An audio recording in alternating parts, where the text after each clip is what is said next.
안녕하세요. 닥터 원리입니다. 오랜만에 뵙습니다. 원리 부인입니다. 네, 안녕하세요. 오늘은 제가 되게 관심 있어 하는 주제예요. 나이 들면 뭘 먹는 걸 똑같이 먹어도 점점 살이 찌잖아요. 네. 심지어 약간 먹는 걸 줄여도 살이 찌는 분들이 대부분이죠. 기초대사량이 좀 낮아지니까. 근데 저는 이렇게 하루에 2끼 먹는데도 살이 1kg도 안 빠지네요. 그러니까 그래서 바디 시술에 저는 되게 관심이 많거든요. 바디에도 그냥 바디 쉐입에도 되게 관심이 많은 편이어서 오늘은 이제 지방 흡입 수술에 대한 장점과 단점 뭐 이런 거를 좀 여쭤보고 싶어요. 지방 흡입 수술을 예전에 하셨던 분이니까. 예전에 지방 흡입 초창기죠. 10년 전에. 초창기라기보기는 한 1.5세대 정도 되는 것 같은데, 그러니까 지방이 있는 그런 부위를 한 군데를 하나의 시술 혹은 수술로서 제일 효과가 좋은 건 지방 흡입은 맞아요. 근데 이제 지방 흡입으로 다 되냐? 꼭 그렇지도 않거든요. 왜냐하면 이제 근육 사이사이, 근섬유 사이사이에도 지방이 있고 그런 거는 어떻게 할 수가 없고, 내장 지방도 지방 흡입으로 뺄 수가 없죠. 일단 지금 현재 저희 병원에서는 지방 흡입 수술은 하지는 않고 있거든요. 네, 하지는 않고 있지만 그래서 조금 더 약간 제 생각에는 좀 더 객관적인 설명이 가능하지 않을까 싶어서 네, 지방 흡입 수술 아예 몇 년 정도 하셨었어요? 한 2년? 흡입 네. 수술하는 전문 병원에서 일을 하셨었잖아요. 네, 그렇죠. 네. 제일 좋았던 케이스는 뭐가 있어요? 지방 흡입은 예를 들면 팔뚝, 복부, 그다음에 여기 러브핸들이라고 하는 뒷구리, 그다음에 허벅지 안쪽, 바깥쪽, 종아리 이런 데를 하는데요. 효과가 좋은 타입들은 딱 특정 타입이 있거든요. 이렇게 제가 지방 흡입을 해봐도 그렇고 효과가 정말 제일 좋은 사람은 약간 마른 비만 타입 여자분들이 있잖아요. 그래서 이렇게 좀 말랐는데 군살이 팔뚝에 좀 있거나 아니면 말랐는데 아랫배만 살짝 있거나 이런 분들은 빼면 정말 모델처럼 쫙 깨끗해지거든요. 네, 그런 분들은 효과가 좋죠. 그래서 그런 분들이 있죠, 여자분들. 나는 날씬하고 다 좋은데 팔에 살이 안 빠져. 이런 분들은 지방 흡입을 적극적으로 고려해 보셔도 돼요. 여기 이렇게 보통 여자분들 여름에 나시나 뭐 민소매트 이렇게 입으면 이렇게 딱 잡았을 때 여기가 고민인 분들이 되게 많거든요. 그래서 이렇게 했을 때 여기 밑에 처지는 분들, 여기 처지는 분들 여기를 빼면 좋은데, 요새 지방 흡입하는 선생님들은 옛날보다 케이스가 많이 늘어서 흉터도 다 안으로 숨겨주시고요. 보통 이제 겨드랑이 안쪽이나 여기 주름 있는 쪽으로 흉터라기보다는 약간의 그런 상처가 생겼다 없어지니까, 그러니까 그런 것들은 뭐 할만합니다. 네. 근데 이제 뭐 근육이 너무 많아서 뭐 이렇게 고민된다 하시는 분들은 그걸 하고 이 바깥쪽에 보톡스를 좀 같이 맞아주시는 게 효과가 훨씬 좋아요. 그러면 지방 흡입 수술 할 때 약간 막 위험하다고 하는 분들도 있잖아요. 위험하다고 하는 데는 대체로 복부 쪽이고요. 그거는 이제 정말 가끔 1년에 한두 명 정도 지방 흡입을 했다가 사망사고가 나는데, 그거는 왜 그러냐면 피부가 있고 그 밑에 우리가 빼야 하는 피하 지방층이 있고 그 밑에 복근이 있죠. 복벽이라고 하는데 그게 있고, 그 밑으로 들어가면 내장 장기들이 있죠. 장기들이 있는데 내장 지방이 있고, 그게 그 복근 밑으로 해서 그 내장 지방 장기 쪽은 절대로 침범하면 안 되는 곳이에요. 왜냐하면 복막염이라는 게 생기는데, 복막염이 그런 식으로 생기면 초응급이에요. 초응급. 그래서 복막염이 왜 생기냐면 지방 흡입하려면 그 캐뉼라라고 긴 걸 쓰는데 한 이만하거든요. 그게 얼굴에 쓰는 캐뉼라랑 좀 달라요. 훨씬 크고 좀 무섭게 생겼는데, 걔가 의사 실수거나 아니면 선천적으로 너무 복근이 약하거나 아니면 예전에 임신을 많이 했어서 조금 이렇게 약해져 있거나, 이게 임신을 하면 이게 늘어나니까, 이게 늘어난다는 거는 이렇게 두꺼웠던 게 이렇게 얇아지는 거잖아요. 그래서 그게 약해져 있으면 의사 선생님이, 원장님이 제대로 시술을 해도 그걸 뚫고 들어가는 경우가 있어요. 근데 빨리 알아채면 다행이에요. 빨리 알아채면 그거는 어떻게든 해결이 돼요.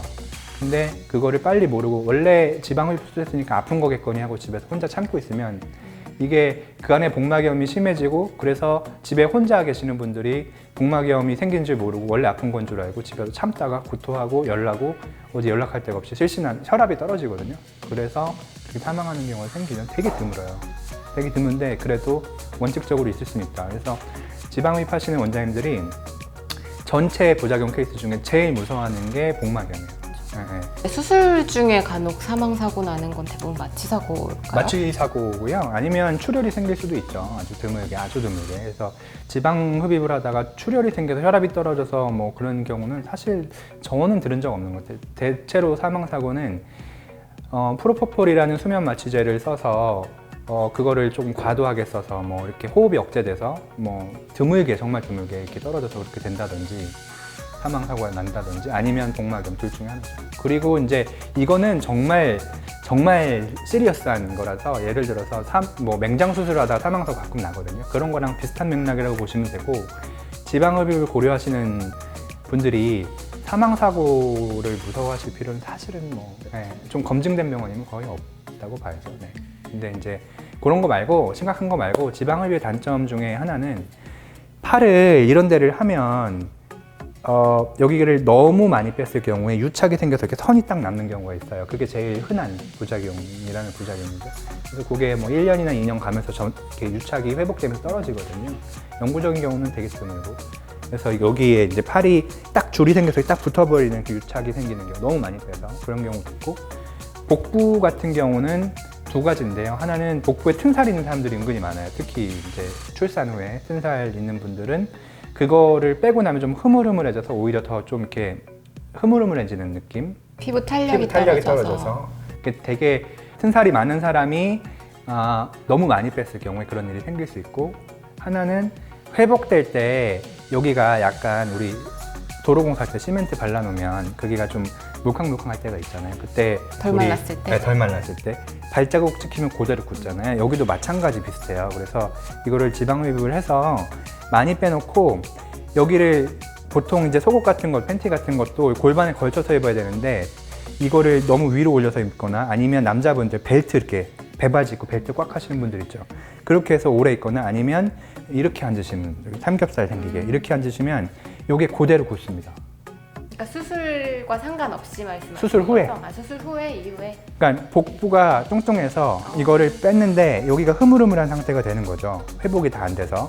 여기에 이제 지방층이 없어졌으니까 회복되기 전에 한 달 정도를 관리를 잘 못하면 여기가 선이, 벨트 자국 그대로 남아요. 그래서 그게 서 있어도 되게 딱딱하게 들어간 부분도 되게 넓게 이렇게 딱 이렇게 벨트 자국대로 남아서, 그러니까 벨트를 하시면 안 되고 골반에 팬티 같은 거 골반에 입고 가급적 원피스 입고요. 여자분들 받으시면 한 달 동안은 앉지 않는 게 좋아요. 아예 서 있거나 누워 있거나. 그리고 또 울퉁불퉁하다고 가끔 지방 흡입 후에 시술로 좀 이렇게 어떻게 잘 관리를 하시려고 오시는 분들 꽤 있어요. 울퉁불퉁한 경우가 많아지나요?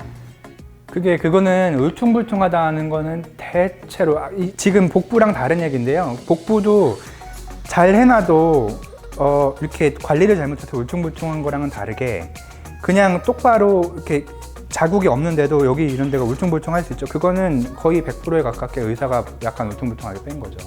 지방을 이렇게 골고루 안 빼고 일정 부분 조금씩. 이게 우리가 뭐 이렇게 지방을 빼는 게 쉬울 것 같지만 실제로는 굉장히 수작업으로 하나를 이렇게 왔다 갔다 하면서 빼야 돼요. 그래서 이분하게 빼야 돼요. 이렇게 약간 뭐라 그럴까요? 두부를 이렇게 베듯이 이분하게 예쁘게 빼야 되는데, 그게 아니라 두부도 손으로 잡아떼면 되게 울퉁불퉁하잖아요. 그런 것처럼 경험이 부족하면 그게 이렇게 잘 그럴 수 있거든요. 그래서 되게 지방 흡입이 생각보다 테크닉이 쉽지 않아요. 그래서 좋은 장비도 좀 있어야 되고, 그리고 의사 선생님 실력, 무슨 시술이나 마찬가지지만 경험이나 실력은 신미한 미적인 디자인 능력 되게 중요해요. 그래서 지방 흡입이 그런 장단점이 있습니다. 잘 되면 하나의 수술이지만 굉장히 드라마틱한 효과를 얻을 수 있는데, 근데 뭐 일단 수면 마취를 해야 된다는 그런 장벽이 하나 있고, 그리고 유착이 생기거나 그다음에 울퉁불퉁해질 수 있고 코 관리를 잘해야 된다는 단점이 있죠. 그리고 시술 후에 통증이 있습니다. 있고 해보면 상체에서 하체로 내려갈수록 통증이 심해져요. 시술 후에 붓기도 그렇고. 그래서 팔은 비교적 괜찮고 복부도 좀 참을만 한데 허벅지는 근육층이 많은 사람들이 많잖아요. 누구나. 그래서 허벅지는 좀 많이 아픈 편이에요. 근데 이게 케이스 바이 케이스라서 지방흡입 병원에서 일하면 거기에 간호사 선생님들도 지방흡입을 많이 받거든요. 네, 그래서 되게 약한 분들은 다음날 휴가를 내고요. 강한 분들은, 체질이 조금 강한 분들은 지방흡입을 하고 다음날 나와서 일을 해요. 허벅지를 심지어 해도. 근데 그 압박복 같은 거 입어야 되지 않아요? 압박복 입어야죠. 그래서 보통 한 달에서 2달은 권장을 하죠. 압박복을 저는 어떻게 설명하냐면, 이거 의사 선생님들마다 좀 다를 거예요, 의견이. 압박복 저는 어떻게 설명을 하냐면, 안 입어도 결과에는 지장이 없다. 그런데 붓기랑 통증 관리가 좀 편해지고, 그러니까 환자 본인이 편해요. 네. 그리고 이거를 압박을 안 하면 많이 붓거든요. 그럼 일상생활이 불편하고 더 아파요. 그러니까 붓기랑 통증 관리 2개가 좋고, 그다음에 이렇게 줄이 안 생기게, 아까 말씀드린 그 줄이 안 생기게 그런 모양적인 측면에서도 관리가 편하죠. 그래서 여름에는 더우니까 좀 그게 불편한데, 가을 겨울 되면 그거 입고 있으면 오히려 내복 역할도 하고 따뜻하고 좋아요. 네. 그래서 똑같은 방학이라도 지방 흡입이나 이런 거는 겨울이 더 케이스가 많아요. 겨울 방학이, 여름 방학보다. 저는 되게 별로 살이 없는 편인데도 팔하고 복부는 항상 약간 고민이에요. 뭔가 이분 그래서- 식스팩이 있습니다, 여러분. 저는 약간 항상 되게 자랑 아닌 자랑 같지만 11자 복근은 힘을 주면 보이는 상태인데, 그래도 힘을 빼고 있으면 그럴 그 남아있는 그 아랫뱃살 약간 이런 게 저는 되게 싫거든요. 저 같은 경우는 그럼 지방 흡입 수술을 권하는 편? 군살이 있다면, 여기 이 체형에서 군살이 있다면 효과는 베스트죠. 제 팔 같은 경우. 팔이 형 받을까요? 약간 지금 약간 고무줄을 입고 있어가지고. 이때. 어디가 고민이 돼요? 여기? 아니 모르겠어, 전체적으로. 그러니까 보시면 이런 팔은 차라리 보톡스가 효과가 좋은 거예요. 이렇게 내렸을 때 여기가 있긴 있는데, 무슨 느낌인지 저는 알거든요. 여기가 살짝 고민이 있긴 있는데, 예. 이런 데는 이게 다 근육, 그러니까 사람마다 다른데, 어떤 사람은 이 굵기라도 근육이 아니라 지방이 많은 케이스가 있고, 이런 케이스는 근육이 많은 케이스라, 근육이 많으면 보톡스가 효과가 되게 좋아요. 여기 맞으면. 근데 보톡스는 영구적이진 않죠. 굵기가 똑같아도 지방이 많으면 지방흡입 효과가 당연히 좋고요. 근육층이 많으면 보톡스를 병행하는 게 좋아요. 네. 그리고 제가 이제 보톡스도 해보고 지방흡입도 해보고 하는데, 한국 여자분들한테 제가 이런데 보톡스를 해서 뭐 일상생활에 지장이 있다는 분은 아직 못 만나봤고, 허벅지도 요새 보톡스 많이 하는데, 허벅지는 보톡스의 효과가 물론 많이 떨어지긴 하지만, 그렇다고 해서 뭐 보톡스 맞아서 종아리도 그렇고 걷기가 힘들어 이런 분들 본 적이 없습니다. 네. 조금 며칠 동안 좀 뻐근해요, 이 정도 느낌만 지나가지. 그러니까 안전한 거를 먼저 시험을 해보시려면 보톡스를 좀 테스트 해보는 것도 괜찮고, 그거 해서도 안 되면 지방 흡입을 생각해 보시는 게 좋죠. 제가 개인적으로 궁금했어요. 궁금해서 그냥 좀 물어보려고, 지방 흡입 수술에 대한 약간 모든 것 이런 주제로 좀 한번 개인적으로 물어볼 겸. 저는 지금 저희 병원에서는 지방 흡입을 안 한 지 오래됐어요. 너무 그거 이외에 좀 바빠져서. 그래서 만약에 뭐 지방 흡입 좋은 병원 알려달라 하면 제가 알려드릴 수 있습니다. 제 주변에 지방 흡입 국내 최대 병원 원장님들도 계시고 정말 잘하는 원장님들도 많이 계시니까, 혹시 뭐 궁금하시면 댓글 남겨주시면 알려드릴게요. 네, 그러면 오늘 지방 흡입 편은 여기까지 하겠습니다. 감사합니다.